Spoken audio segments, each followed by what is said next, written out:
નમસ્કાર મિત્રો, ગુજ એક્ઝામ ગુરુજી ચેનલમાં તમારું સ્વાગત છે। આજે જોઈએ ભારતનું બંધારણ। બંધારણ પણ દરેક એક્ઝામમાં પૂછાતું હોય છે અને ખૂબ જ ઉપયોગી ટોપિક છે દરેક એક્ઝામ માટે। તો જોઈએ બંધારણના કેટલાક પ્રશ્નો। અને જો તમે હજી સુધી પણ ગુજ એક્ઝામ ગુરુજી ચેનલને સબસ્ક્રાઇબ ના કરી હોય તો ચેનલને સબસ્ક્રાઇબ કરી લો તથા બેલ આઇકનને પણ દબાવી લો જેથી તમને નવા વિડીયો નોટિફિકેશન મળતી રહે। તો ચાલો વિડીયોની શરૂઆત કરીએ। પ્રશ્ન નંબર 1, ભારતમાં બંધારણનો અમલ ક્યારથી થયો? એનો જવાબ છે 26 જાન્યુઆરી 1950થી। 26મી જાન્યુઆરી 1950થી ભારતનું બંધારણ અમલમાં મૂકવાનું।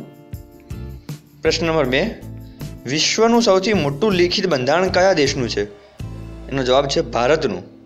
ભારતનું બંધારણ છે વિશ્વનું સૌથી મોટું બંધારણ છે, લેખિત પણ।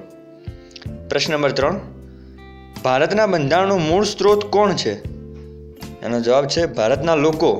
ભારતના બંધારણનો મૂળ સ્ત્રોત ભારતના લોકો છે। મિત્રો, વિડીયોમાં પ્રશ્નો શરૂઆતમાં થોડા ઇઝી, પછી મીડિયમ હશે અને પછી છેલ્લે હાર્ડ પ્રશ્નો હશે, એટલે વિડીયો જોતા રહો કારણ કે શરૂઆત ઇઝીથી શરૂ કરાય જેથી દરેક એક્ઝામ માટે સેટ થઈ શકે વિડીયો, એટલા માટે। પ્રશ્ન નંબર 4, સમાજવાદનો અર્થ પ્રસ્તાવનામાં શું છે? એનો જવાબ છે સામાજિક ન્યાય। સમાજવાદનો અર્થ પ્રસ્તાવનામાં શું કર્યો છે? સામાજિક ન્યાય તરીકે કર્યો છે। પ્રશ્ન નંબર 5, ભારતની સંપ્રભુતા કોનામાં સમાયેલી છે? એનો જવાબ છે ભારતની જનતામાં। પ્રશ્ન નંબર 6, ભારતીય બંધારણ કેવું છે? એનો જવાબ છે નમ્યતા અનમ્યતાનું મિશ્રણ। ભારતીય બંધારણ નમ્યતા અને અનમ્યતાનું મિશ્રણ છે। પ્રશ્ન નંબર 7, ભારતીય રાજનીતિ વ્યવસ્થામાં સર્વોચ્ચ સ્થાન કોણ છે? એનો જવાબ છે ભારતનું બંધારણ। ભારતીય રાજનીતિ વ્યવસ્થામાં સર્વોચ્ચ સ્થાને ભારતનું બંધારણ રહેલું છે। પ્રશ્ન નંબર 8, બંધારણ સભાની સૌપ્રથમ બેઠક ક્યારે મળી? એનો જવાબ છે 9 ડિસેમ્બર 1946। 9 ડિસેમ્બર 1946ના રોજ ભારતના બંધારણની સૌપ્રથમ બેઠક મળી હતી। પ્રશ્ન નંબર 9, બંધારણ સભાની સૌપ્રથમ બેઠક ક્યાં મળી હતી? એનો જવાબ છે કેન્દ્રીય સંસદ ભવન, દિલ્હી ખાતે। પ્રશ્ન નંબર 10, બંધારણ સભાએ બંધારણના અંતિમ સ્વરૂપને ક્યારે પસાર કર્યું? એનો જવાબ છે 26 નવેમ્બર 1949ના રોજ। પ્રશ્ન નંબર 11, બંધારણ સભા અંતિમ રૂપથી ક્યારે મળી? એનો જવાબ છે 24 જાન્યુઆરી 1950ના રોજ। પ્રશ્ન નંબર 12, બંધારણ રચવા માટેની પ્રારૂપ સમિતિમાં કુલ કેટલા સભ્યો હતા? જો પ્રારૂપ સમિતિ પૂછ્યું છે તો એનો જવાબ થશે 7 સભ્યો। પ્રશ્ન નંબર 13, ભારતની બંધારણ સભાના સૌપ્રથમ અધ્યક્ષ કોણ હતા?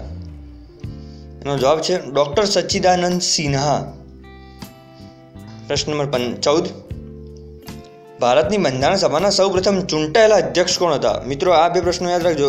સૌપ્રથમ અધ્યક્ષ પૂછે તો ડોક્ટર સચ્ચિદાનંદ સિન્હા આવશે, પણ એમ પૂછે કે ચૂંટાયેલા અધ્યક્ષ કોણ હતા તો એનો જવાબ છે ડોક્ટર રાજેન્દ્ર પ્રસાદ। સૌપ્રથમ ચૂંટાયેલા અધ્યક્ષ ડોક્ટર રાજેન્દ્ર પ્રસાદ હતા ભારતની બંધારણ સભાના। પ્રશ્ન નંબર 15, બંધારણ રચવા માટેની ખરડા સમિતિના અધ્યક્ષ કોણ હતા? એનો જવાબ છે ડોક્ટર ભીમરાવ આંબેડકર। પ્રશ્ન નંબર 16, ભારતના બંધારણને કોના દ્વારા સ્વીકારવામાં આવ્યું? એનો જવાબ છે ભારતની બંધારણ સભા દ્વારા।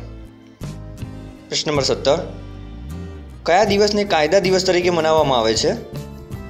એનો જવાબ છે 26 નવેમ્બર। પ્રશ્ન નંબર 18, કયા દિવસને ભારતની બંધારણ સભા પૂર્ણ રીતે સંસદના સ્વરૂપમાં કાર્ય કરવા લાગી? એનો જવાબ છે 26 જાન્યુઆરી 1950, એટલે કે જે દિવસે બંધારણ અમલમાં મૂકવાનું એ દિવસથી સંસદના સ્વરૂપમાં કાર્ય કરવા લાગી બંધારણ સભા હતી, એ આપણી સંસદના સ્વરૂપમાં કાર્ય કરવા લાગી। પ્રશ્ન નંબર 19, બંધારણ સભાની મૂળભૂત અધિકાર અને અલ્પસંખ્યક સમિતિના અધ્યક્ષ કોણ હતા? એનો જવાબ છે વલ્લભભાઈ પટેલ। આ બે સભાઓ, મૂળભૂત અધિકાર અને અલ્પસંખ્યક સમિતિ, આ બે સમિતિના અધ્યક્ષ તરીકે સરદાર વલ્લભભાઈ પટેલ હતા। પ્રશ્ન નંબર 20, બંધારણ સભાની સંઘ શક્તિ સમિતિના અધ્યક્ષ કોણ હતા? એનો જવાબ છે જવાહરલાલ નહેરુ। પ્રશ્ન નંબર 21, બંધારણ સભામાં પ્રારૂપ પ્રારૂપ સમીક્ષા સમિતિના અધ્યક્ષ કોણ હતા? એનો જવાબ છે અલ્લાદી કૃષ્ણસ્વામી અય્યર. પ્રશ્ન નંબર 22, બંધારણ સભામાં સંઘ સમિતિના અધ્યક્ષ કોણ હતા? એનો જવાબ છે જવાહરલાલ નહેરુ. પ્રશ્ન નંબર 23, બંધારણ સભામાં પ્રાંતીય બંધારણ સમિતિના અધ્યક્ષ કોણ હતા? એનો જવાબ છે વલ્લભભાઈ પટેલ. પ્રશ્ન નંબર 24, ભારતના બંધારણનો સૌથી મોટો સ્ત્રોત કયો છે? એનો જવાબ છે ભારત શાસન અધિનિયમ 1935. જે ભારત શાસન અધિનિયમ 1935 છે એ બંધારણનો સૌથી મોટો સ્ત્રોત ગણાય છે. પ્રશ્ન નંબર 25, રાષ્ટ્રપતિ એ જ સર્વોચ્ચ સેનાપતિ એ ભારતના બંધારણમાં કયા દેશમાંથી લેવામાં આવ્યો છે? એનો જવાબ છે અમેરિકામાંથી. પ્રશ્ન નંબર 26, ભારતમાં કટોકટીની જોગવાઈ કયા દેશના બંધારણમાંથી લેવામાં આવેલી છે? એનો જવાબ છે જર્મનીમાંથી.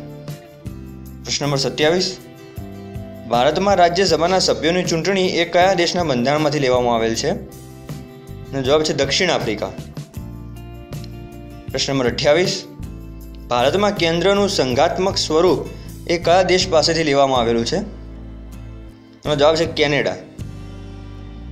પ્રશ્ન નંબર 29, ભારતની સ્વતંત્રતા સમયે ઇંગ્લેન્ડના વડાપ્રધાન કોણ હતા?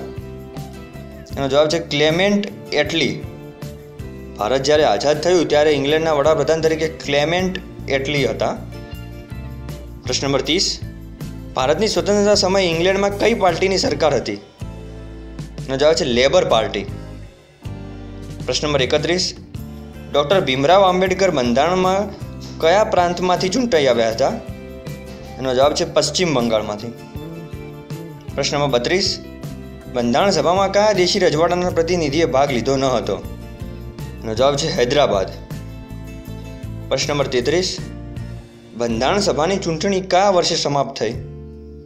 એનો જવાબ છે 1946માં, ઈસવીસન 1946માં. પ્રશ્ન નંબર 34, બંધારણ સભાની ચૂંટણી કયા મતાધિકારના આધારે થઈ હતી? એનો જવાબ છે સામુદાયિક મતાધિકારના આધારે થઈ હતી. પ્રશ્ન નંબર 35, કયું રાજ્ય ભારતનું 15મું રાજ્ય બન્યું? એનો જવાબ છે ગુજરાત.